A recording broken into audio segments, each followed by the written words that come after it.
Go on, rev up the Audi.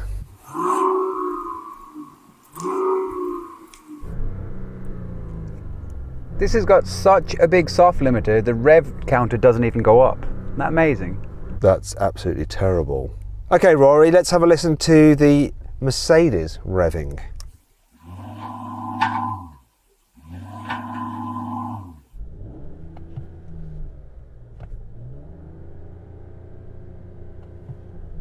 Yeah, it's absolutely awful. 3,500 revs on the soft limiter, and you can't really even hear it in here, but I guess that's the point of an S-Class, really. Exactly, it is.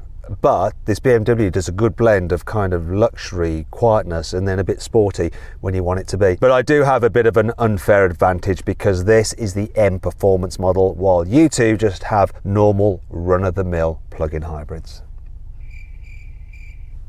They concur, quite obviously.